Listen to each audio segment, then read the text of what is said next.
નમસ્કાર વિદ્યાર્થી મિત્રો, આજના આ એક્સપ્લેનરમાં આપ સૌનું સ્વાગત છે. ચાલો સમય બગાડ્યા વગર સીધા જ પ્રકરણ 2 પર જઈએ. આપણો આજનો ટોપિક છે નિલંબન, જેને અંગ્રેજીમાં આપણે સસ્પેન્શન કહીએ છીએ. વિજ્ઞાનના આ કોન્સેપ્ટને સમજવો બહુ જ મજેદાર છે. અને હા, આ અદ્ભુત શૈક્ષણિક સફર ગર્વથી પ્રસ્તુત કરવામાં આવી છે Sanjay maths and science academy દ્વારા.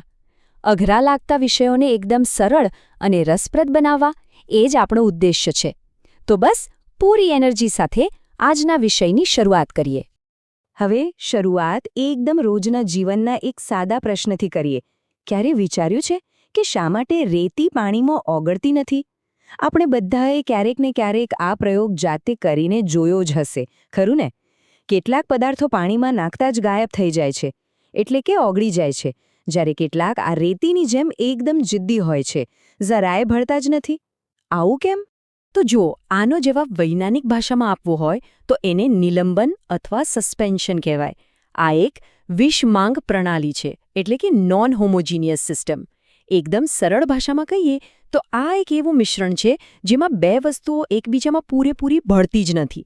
પ્રવાહીની અંદર રહેલા ઘન પદાર્થો, જેમ કે પાણીમાં રહેલી રેતી, એ ઓગળવાને બદલે છૂટા જ રહે છે. એ પોતાનું અલગ અસ્તિત્વ ટકાવી રાખે છે. અને સૌથી મજેદાર વાત ખબર છે?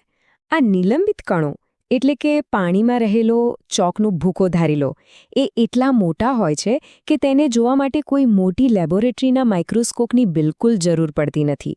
સીધા જ નરી આંખે એમને પ્રવાહીમાં તરતા જોઈ શકાય છે. અને બસ આ જ ગુણધર્મ નિલંબનને બીજા બધા મિશ્રણો કરતાં એકદમ અલગ પાડે છે. ચાલો આપણે એક નાનકડો પ્રયોગ મનમાં જ વિચારીએ. એક ગ્લાસ પાણી લઈને એમાં થોડો ચોકનો ભૂકો ઉમેરીને બરાબર હલાવી દઈએ. તરત જ દેખાશે કે ચોકના કણો આખા પાણીમાં આમ તેમ તરી રહ્યા છે. હવે આવે છે સૌથી અગત્યની વાત. એ ગ્લાસને થોડીવાર માટે બિલકુલ હલાવ્યા વગર એકદમ શાંતિથી મૂકી રાખીએ. થોડીવારમાં સ્પષ્ટપણે જોઈ શકાશે કે ગુરુત્વાકર્ષણને કારણે એ ભારે કણો ધીમે ધીમે ગ્લાસના તળિયે જમા થવા લાગ્યા છે. હવે આ જ મિશ્રણ સાથે એક બીજો બહુ જ રસપ્રદ પ્રયોગ કરીએ.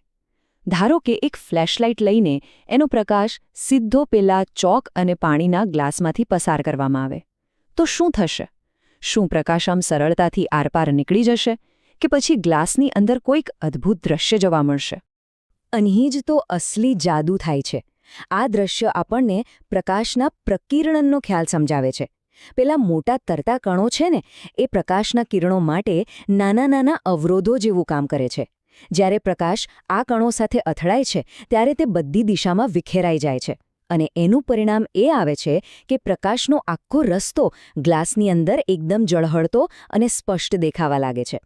વિજ્ઞાનની ભાષામાં આ અદ્ભુત ઘટનાને ટિંડાલ અસર તરીકે ઓળખવામાં આવે છે. પણ હા, એક વાતનું ધ્યાન રાખવું, આ જાદુ કાયમી નથી હોતો. સક્રિય નિલંબન અને સ્થિર નિલંબન વચ્ચેનો તફાવત સમજવો બહુ જરૂરી છે. જુઓ, જ્યાં સુધી કણો પાણીમાં તરતા હોય છે ત્યાં સુધી જ એ પ્રકાશને વિખેરી શકે છે. પણ એકવાર જ્યારે મિશ્રણને શાંત રાખીએ અને કણો તળિયે બેસી જાય ત્યારે પ્રવાહી ફરી પાછું પારદર્શક બની જાય છે. પછી એમાંથી પ્રકાશનો રસ્તો દેખાતો બંધ થઈ જાય છે. એનો સીધો અર્થ એ થયો કે નિલંબન એ એકદમ અસ્થાયી, એટલે કે ટેમ્પરરી પ્રક્રિયા છે.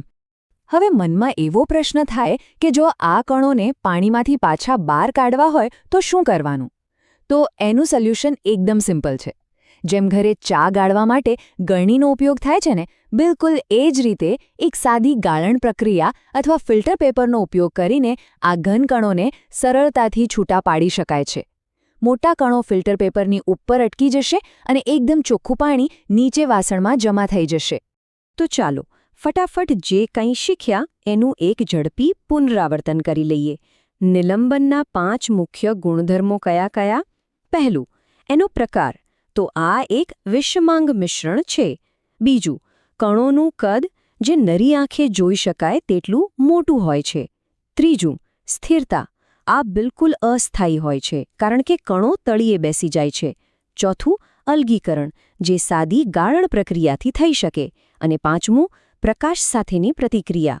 આ પ્રકાશનું પ્રકિરણન કરે છે, જેથી પ્રકાશનો માર્ગ સ્પષ્ટ દેખાય છે. બસ આ 5 મુદ્દા મગજમાં ફિટ કરી લેવાના છે. અને આ સાથે જ આપણું આજનું આ એક્સપ્લેનર અહીં પૂરું થાય છે.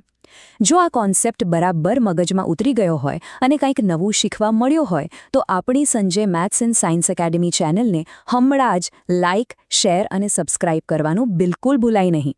અને હા, જતાં જતાં એક પ્રશ્ન વિચારતા જઈએ. આજે જ આસપાસ નજર દોડાવીએ અને વિચારીએ કે રોજિંદા જીવનમાં નિલંબનના બીજા કયા કયા ઉદાહરણો જોવા મળે છે. તો ચલો, વિચારતા રહો, નવું શીખતા રહો અને વિજ્ઞાનનો આનંદ માણતા રહો. આવજો.